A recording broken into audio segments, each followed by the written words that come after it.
자, 오늘은요, 레아에 대한 두 번째 말씀으로, 창세기 34장 1절을 오늘 한번 보겠습니다. 제가 미디어에다가 칠판에다 써놨습니다. 베테체, 디나, 바트, 레아, 아세르, 아레다, 레, 야곱, 리, 로트, 비베노트, 하, 아레츠. 이 말씀이 뭐냐면요, 오늘 34장 1절을 보면은 레아가 야곱에게 낳은 딸 디나가 그 땅의 딸들을 보러 나갔더니 이런 말씀입니다. 우리는 그냥 표면적으로 뭐라 했죠? 레아가 야곱에게 낳은 딸 디나가 그 땅의 딸들을 보러 나갔다는 거예요.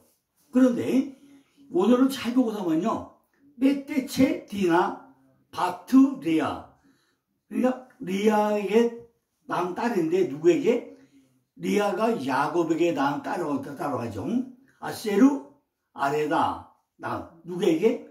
레 야곱, 릴 오트, 비베노트 하레츠, 그 땅을 보러 갔다는 것입니다.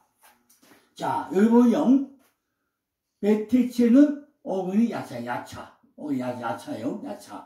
티나가 딸이죠. 누딸로 레아의 딸이 바트는 마시마 이제 딸이죠. 레아 딸. 그 다음에 아내가 낳으는 얄라드, 어근이 얄라드. 야곱은 뭐 다 알죠. 야곱은 다 알죠. 박규 차군자 잘 알죠. 그런데 여기 보면 코프에 뭐 강점이 있죠. 코프가 두 개라는 얘기죠. 그 다음에 리로트 포로, 이게 어근이 어근이 포로 같다 랑. 비베노트, 바트죠. 비베노트. 딸이, 바트야, 바트. 그래서 하아레츠. 바로 그 땅인데, 그 땅. 그 땅이 뭐죠? 바로 그 땅이, 보러 나왔더니 그 땅이 뭐죠? 그 땅이 바로 우리 마음 땅이에요. 마음 땅. 밖에 보이는 땅이 아니라 우리 마음 땅을 하는 얘기입니다. 자, 오늘 이 말씀 가지고요, 우리가 원어에서 숨겨져 있는 깊은 내용들을 하나하나 살펴보기를 바랍니다. 자, 레아라는 뜻이요. 레아가 무슨 뜻이죠? 레아는 들소야, 들소. 헛수고. 율법에 있어서 하고자, 율법에 하고자 하죠. 바로 헛수고를 합니다. 헛수고. 기운을 잃다. 이런 뜻이 있습니다. 레아가 뭐라고요? 헛수고. 기운을 잃다는 뜻이 있습니다. 그녀는 라반의 큰딸이죠.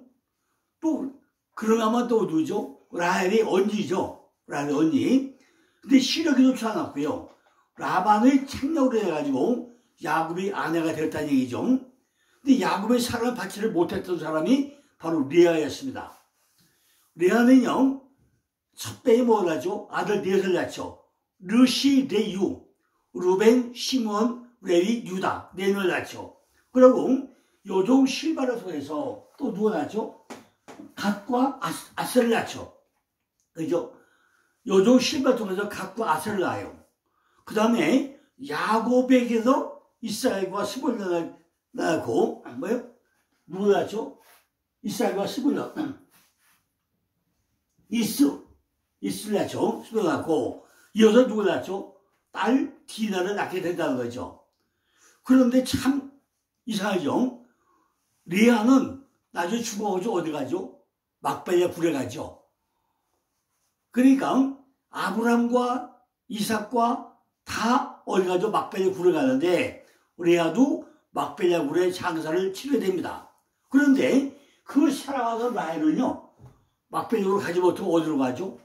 베들레헴에서, 떡집에서 누구? 베노니를 낳고 죽죠. 그러니까 베노니 낳고 죽으니까 베노니는 뭐라 했죠?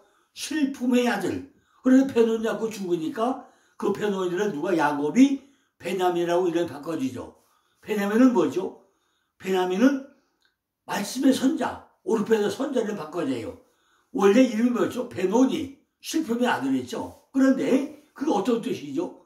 왜 라헬은 야곱의 가장 사랑하던 여인인데 막벨리아굴에 가지 못하고 베들레헴에서, 떡집에서 죽어가지고 베들레헴 길가에 묻히는 거죠. 바로 거기서 누가 태어나죠? 떡집에서 태어난 게 바로 예수가 태어나죠. 그러니까 반드시 라헬은 누구예요? 바로 암양이기 때문에 베들레헴에서 죽어야만이 떡집에서 예수가 탄생하는 이야기를 하고 있다는 거죠. 이걸 보고 나면요, 막벨올에 장대되는 리아와 베들레헴에 묻히는 라헬과 완전히 대비가 된다는 거죠. 그런데 웃기서 말이죠. 이스라엘을 세운 두 여인이다. 이스라엘은 두 기둥이다. 이게 누구예요? 라헬과 리아다. 이렇게 설명을 합니다. 그러니까 이런 내용들을 우리가 성경에서 오늘 통해서 잘 살펴봐야 된다는 거죠. 리아의 일생을 통해서 우리에게 교훈을 주는 것은 우리가 지금까지 뭐 한다고요? 헛수고 알력이 없는 자, 율법의 신앙생활을 우리가 헛된 것처럼 하고 있다는 것입니다. 누가? 우리들이 지금 신앙생활이 아주 한 뜻대로 순종한 것처럼 따라가는 것 같지만은 정확히 잘 보고 나면은 우리가 헛수고한 것처럼 알력이 없는 것처럼 시력이 약해 보이는 것처럼 율법의 신앙생활을 하고 있는 사람이 너무너무 많다는 것입니다. 그렇다면 레아의 삶은 무엇을 하기 위한 전초 작업이냐? 레아의 삶은 복음으로 가기 위해 가지고 신학교에 심례 요한의 역할을 했던 것이 바로 레아의 삶의 역할이라고 합니다. 우리가 지금까지 율법을 타고서 신앙생활을 하면서 레아가 바로 헛수고나 헛일이다 이렇게 우리가 알고 있지만은 기운을 잃다 이거 알고 있지만은 우리가 복음으로 넘어가기 위해서 이렇게 우리가 헛수고를 하고 그죠? 뭔가 좀 율법의 생활을 우리도 해야만이 복음으로 넘어가는 전 단계가 있다는 것입니다. 우리는 신앙생활을 하면서 전부 다 뭘 빼요? 리아와 같이 기운을 빼야 된다는 것입니다. 그러니까 무조건 헛되다고 이해하면 안 되고 반드시 우리가 거쳐야 될 것도 율법의 신앙생활, 헛수고하는 생활 이걸 우리에게 적용을 해야만이 우리의 신앙이 바로 넘어간다는 것을 알 수 있다는 것입니다. 자, 그러니까 지금까지 우리가 내려오면서 기운을 잃다는 내용이 뭐가 하고 있냐 이거 우리가 이해를 해야만이 성경이 이해가 된다는 것입니다. 지금까지 내려오면서 우리가 내 기운을 펄펄 살았기 때문에 우리는 문제가 많다는 거죠. 예수를 30년 믿어도 전부 다 내 마음대로 내 대로 하면서 말로만 그냥 믿습니다 하는데 이건 안 된다는 거죠. 전부 다 뭐예요? 우리 하나님 앞에 내 기운을 전부 다 빼버려야 된다는 것입니다. 내 육적인 속성을 전부 다 버려야 된다는 것입니다.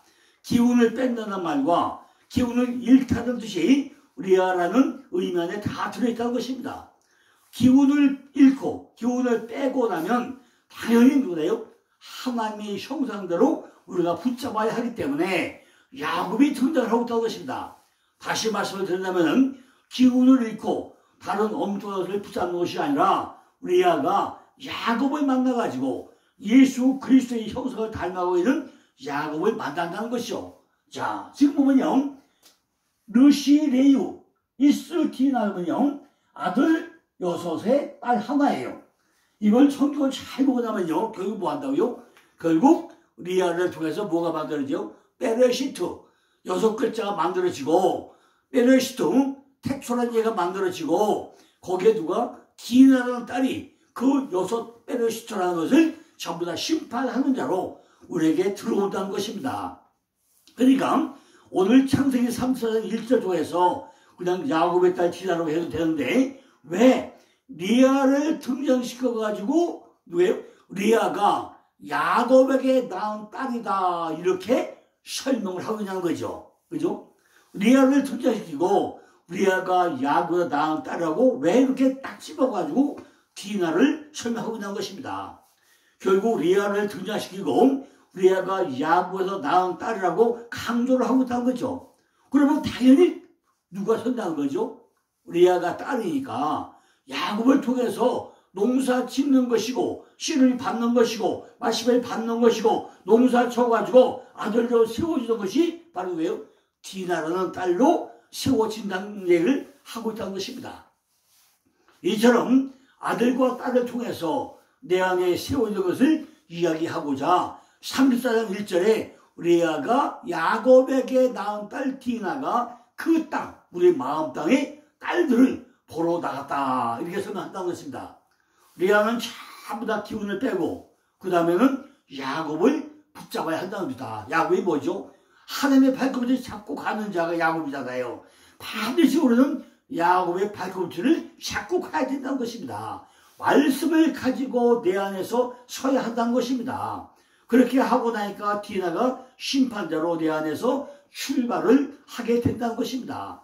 이들이 아들로 세워졌으면은 이제는 내 안에 땅을 살펴보러 나가야 된다는 것입니다. 내 마음 땅이 잘 됐는가? 르시레유, 이스, 이 6 아들이 마음 땅들이 똑바로 섰는지 누가 디나가 지금 심판자로 서가지고 그 땅을 살펴보러 간다는 것입니다. 붙잡는다는 것은 섰다는 것은 결국 뭐죠? 말씀을 가지고 내 안에 섰다는 것입니다. 그래서 이처럼 레아가 야곱의 다음 딸 디나라고 자세하게 기록을 해놓았다는 것입니다. 디나가 심판받는 대로 섰으면은 이제는 어디를 바라봐야 되느냐? 당연히 내 안에 마음 땅을 살펴보아야 한다는 것입니다. 이거를 그 땅, 그 마음 땅, 그 땅이라고 설명을 하고 있는 것입니다. 땅이라는 것이 뭐죠? 에레츠죠. 에레츠인데 하아레츠. 바로 하늘 붙여가지고 하나님이 만들고자 하는 그 땅. 그것이 우리 마음 땅이라는 거죠. 땅이라고 하면 에레츠니까 그냥 땅이나 지구나 육지나 태지나 영토를 의미하지만은 여기에 땅이라는 것이 씨뿌릴 마음 땅, 하아레츠, 그 땅. 이렇게 설명을 한다는 것입니다. 왜 그렇죠? 창세기 27장 1장 2절 잘 보고 나면요. 우리가 아담일 때는 형상과 모양이고 하아담이 될 때는 이렇게 작가바, 그죠?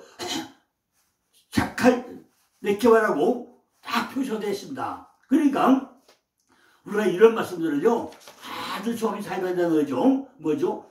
창세기 7장은 뭐죠? 형상과 모양대로 다 하나님 형상 만들어도 되는데 잘 보고 나면요 우리가 아담은 짐승 같은 사람이죠. 사람은 사람인데 짐승 같은 사람이고 이것이 하아담으로 가야만이 하나님이 만들고자 하는 그 사람이 돼요. 그리고 하가 붙고 나면요 하 속에 뭐가 있죠? 바로 작할 데케바, 기억하다와 여자가 들어있다는 거죠. 이렇게 밖에 단어가. 그러니까 여기서는 뭐죠? 바로 그 땅, 마음 땅, 우리 마음 땅을 설명했다는 것입니다. 지금 디나는 그 마음 땅에 있는 딸들을 보러 나갔다는 거예요. 말씀을 가지고 심판을 하려고 보니까 내가 어느 정도로 하나님 말씀을 가지고 잘 믿고 있는지 살펴보려고 내 속의 마음 땅 안으로 들어가고 있다는 것입니다. 보러 나갔다는 말씀은 특별히 보러 나갔다. 이 보러가 뭐죠? 보러 나갔다. 그죠? 보러 나갔다. 이것이 뭐죠? 바로 보러 나갔다. 라의 말, 보다. 그런데 이 보다라는 말이 오늘 잘 보고 나면요. 이것이 히브리어로 된 선견자라는 말이 나와요. 선견자. 우리가 뭘 한다는 거냐? 내 마음 땅을 자꾸 살피고 보고 하다 보면은 하나님의 지혜가 나오면서 이렇게 해야 되겠네 하면서 뭐가 바뀌어요? 선견자로 바뀐다는 거죠. 그리고 우리 마음 땅을 살피러 나갔다는 것은 선견자 역할을 하기 위해서 지금 우리 마음 땅을 보러 나갔다는 단어를 쓰고 있다는 것입니다. 단순히 내 안을 본다는 뜻이 아니라 하나님이 원하시는 모양으로 살기 위해서 지혜가 서야 하기 때문에 특별히 내 자신을 선견하기 위해서 보기 위해 가지고 나갔다는 것이기 때문에 선견자가 보듯이 우리가 잘 내 마음을 하나하나 잘 살펴보아야 한다는 것입니다. 또 나갔다는 뜻이 뭐죠? 태어나다, 떠오르다, 싹트다, 돋아나다 이 뜻도 가지고 있습니다. 내 안에 모든 것이 다 태어나기 위해 가지고 내 마음속을 살펴보서 하나 곳곳에 살펴보기 위해서 나갔다는 거예요. 단순히 보러 나간 것이 아니라 하나님이 원하시는 사람으로 내가 다시 재조명받기 위하여 특별히 나를 관찰하면서 말씀을 가진 디나가 심판자로 나갔다는 것입니다. 그죠? 이제는 뭐죠? 이것이 우리가 이해가 됩니까? 이것이 이해가 돼야만이 오늘 창세기 3장 1절 이해가 돼야만이 오늘 디나의 사건이 우리가 이해가 된다 그 얘기입니다. 1절 내고 다시 한번 볼까요? 1절이니까 보러 나갔더니 살펴보았더니 무엇이 있다는 거죠? 2절을 보니까 히위 족속 중에 하물의 아들 그 땅 주장 세겜이 그를 보고 끌어들여 강간하여 욕되게 하고 그랬어요. 제일 먼저 보이는 게 뭐가 보인다고요? 제일 먼저 보인 것이 히위 족속이 나와. 히위 족속. 어떻게 제가 말씀드렸잖아요. 가나안 7 족속. 헷기야가 부이요. 그죠? 헷기야가 부이야 얘기했죠. 헷 족속이 뭐라고요? 내 안에 공포와 깨어지다. 공포에 투름을 주는 마귀의 영이 맨 먼저 우리에 있다는 거죠. 두 번째는 기르가스. 불타면서 접근하는 신흙덩과 같은 그게 살게 하는 마귀의 영이 우리에 있다는 거죠. 뭐 신흙덩 같아요. 우리 마음 땅이. 이런 것이 있고, 지금 아모리는 말만 잘하는 사사람같이 말만 엄청 잘해요. 마음 설득력 있고 말만 잘해요. 네 번째는 가나안이죠. 내 안에 창사꾼 같은, 그죠? 뭔가 정복하려고 하는 낮은 땅에 거하는 아주 나를 잘 팔아요. 장소들 이런 마음이 있고, 다섯 번째는 브리스, 아주 광활한 미개인 같은 이런 마귀 영이 나타나 있고, 그다음에 뭐죠? 시위, 시골 사람같이 아주 어수룩한 거, 소사람 같은 이것이 있고, 여섯 번째, 일곱 번째 뭐죠? 여부수 족속, 여부수, 아주 짓밟히고 같은 이런 것들이 우리 안에 있는데, 지금 최면에 뭐가 보이더라고요? 히위 족속, 히위 족속. 히위 족속은 뭐죠? 헷기야가 부여 중에 6번째 족속이 히위 족속이잖아요. 그죠? 지금 시골 사람같이, 말씀같이 아주 어수룩하게 보이더라는 거죠.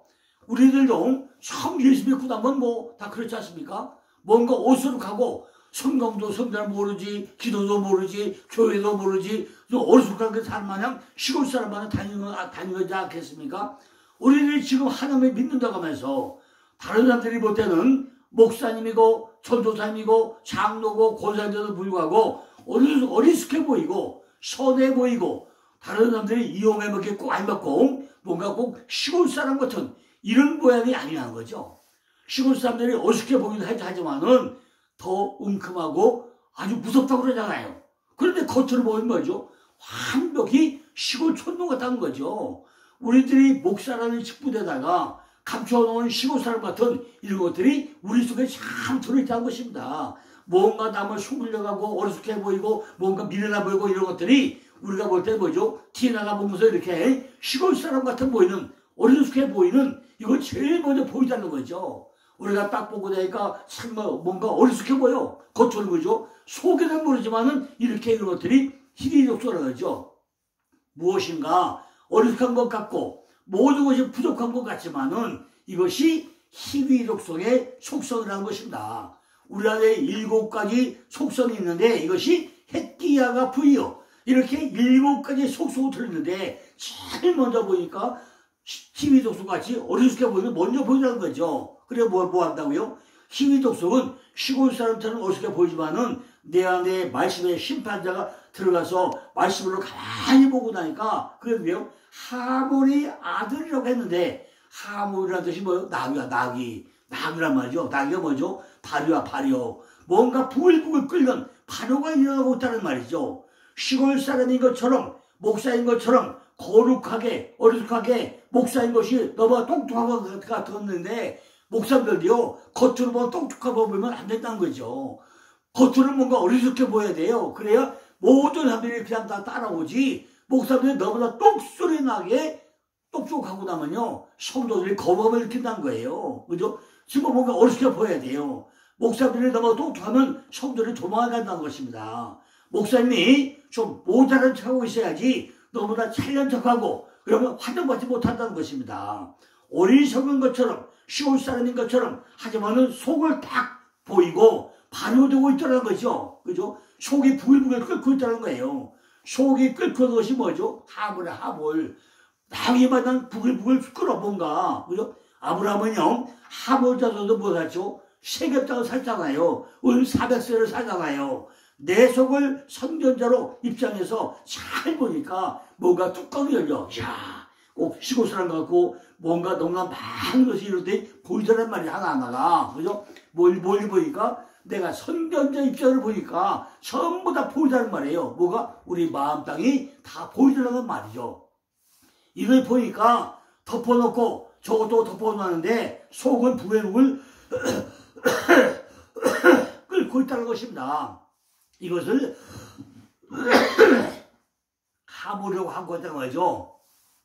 주일날 성도들이 교회 안 오면 뭐하죠? 목사들은 그냥 딱 쳐다보고서 마음에 불을 끓겠죠. 아, 누구 왜 안 나왔어? 저 자리에 앉아도 왜 안 나와? 저 자리 왜 안 보여? 여기 누구 안 나왔는데 왜 안 보이지? 오늘 어디 갔지? 이렇게 자기 기도에 잣대를 맞춰가지고 속에 불을 끓는 것이 뭐예요? 하물이야, 하물.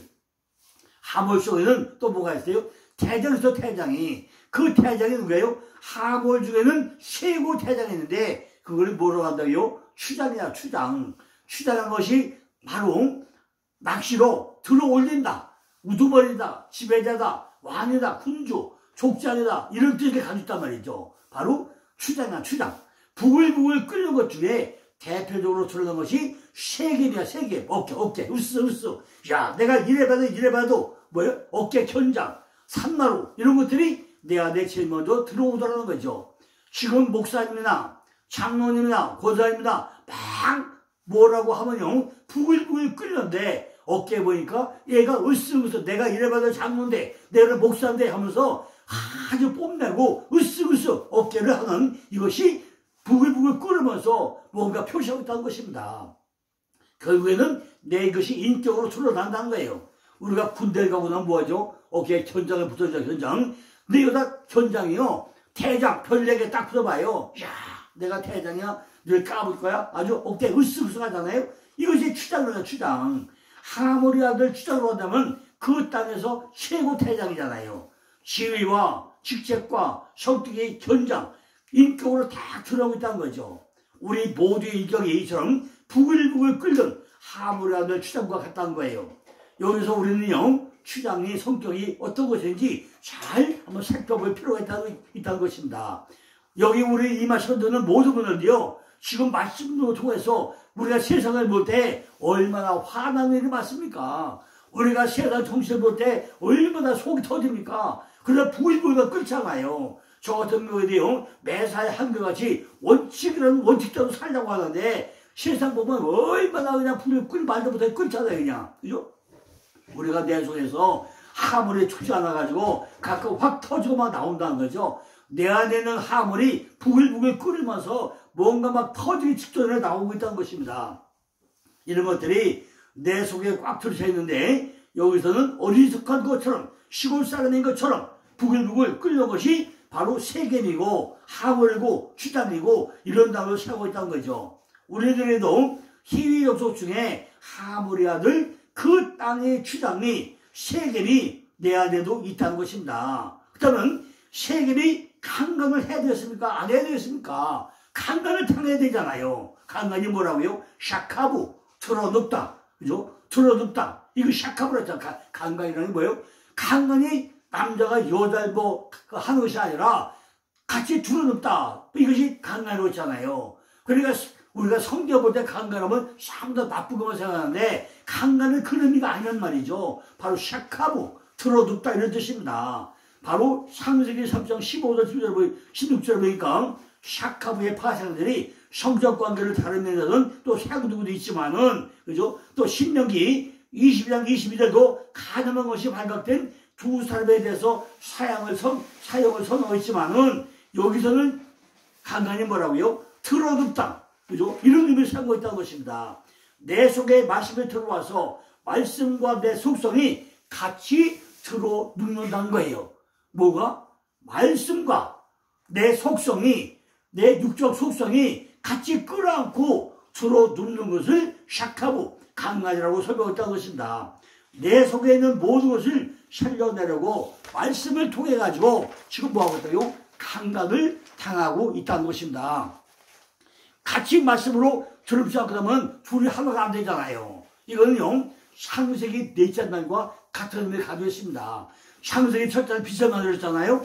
넷째 날 뭘 넣어줘? 해와 달과 별이 오잖아요. 이것이 내게 적용이 되는 것이 뭐라고요? 내게 적용되는 걸 나하고 동침이라, 동침. 나하고 같이 동침을 하는 거예요. 이것이 강간이라는 의미죠. 같이 끌어안고 들어눕다. 같이 눕다. 이것이 강간이라는 거죠. 왜 들어눕죠? 지금 내가 성질을 확 낼 때마다, 이야, 기분 좋다. 성질 확 내고, 기분 좋은데, 이런 사람이 과연 몇 명 다 있습니까? 아이고, 소리 확 지르고 한 거죠. 아이고, 좀 참을걸. 아이고 참을 걸 조금 참으면 될 거 그랬네, 잘못했네, 바로 후회하지 않습니까? 이것이 내가 지금 내 안에 육적인 속성과 같이 끌어고 둥글고 같이 들어붙고 나니까 후회가 나온다는 거죠. 내 손은 언제나 이런 것들이 있다는 것입니다. 이런 것들이 지금 뭐죠? 내 안에서 나를 살려내달라고 말씀의 심판대 앞에 내가 두루눕는다는 거예요. 말씀을 비추어 가지고 내가 말씀의 심판대 앞에 내가 두루눕는 것이 강간이라는 의미로 사용했다는 것입니다.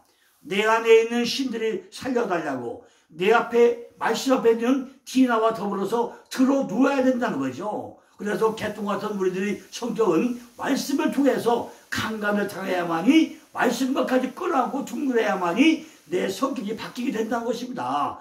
개똥 같은 우리들의 성격은 말씀을 통해서만이 바뀌게 된다는 것입니다. 우리들의 속성은 지나고 나면 반드시 후회를 하면서도 지금은 뭐예요? 확 그냥 참지를 못한다는 거죠. 지금까지 말씀과 더불어서 살아온다고 하면서도 말씀과 같이 들어눕지를 않는다는 거예요. 내가 말씀과 같이 들어놓아야 내가 지금 후회하면서 잘못해서 후회하면서 살아야 되는데 후회를 안 해. 왜? 들어눕지를 않으니까. 오늘 말씀을 통해서 우리가 말씀을 끌어안고 한번 누워보세요. 그러면 그 말씀과 내가 하나가 되어도 야, 내가 지금까지 시험을 헛살았네. 내가 확 화를 내지 말걸 왜 화를 냈지? 이런 것들이 우리 안에 심판대로 하나가 드러나게 되어 있다는 것입니다. 희위족속 중에 하물의 아들 그 땅의 지상 세겜이 고상하고 아름답게 살고 싶어가지고 붙잡아가지고 드러눕게 하냐는 거죠. 지금 어깨에 견장이 묶고 부글부글 끓고 하니까 누구를 디나를 끌어안고 심판을 끌어안고 지금 한 몸들이 돼가지고 들어눕는다는 것입니다. 지금까지 어리숙하게 살면서 속에서 부글부글 끓어오던 것을 말씀을 조명해가지고 말씀의 심판자 앞에서 어깨에 견장을 다 떼버리고 말씀과 강간을 당하고 있다는 것입니다. 결국은 말씀으로 하나가 되려고 하니까 우리가 둘이 하나 되는 사건, 이것이 우리가 강간이라는 드럼따라는 말씀을 표현되고 있다는 것입니다. 이것이 이해가 되십니까? 잘 다시 한번 이해를 해보시기 바랍니다. 내일은 이제 강간하여 욕되게 하고 다음 이야기를 또 이어서 내일 또 말씀을 드리겠습니다. 감사합니다.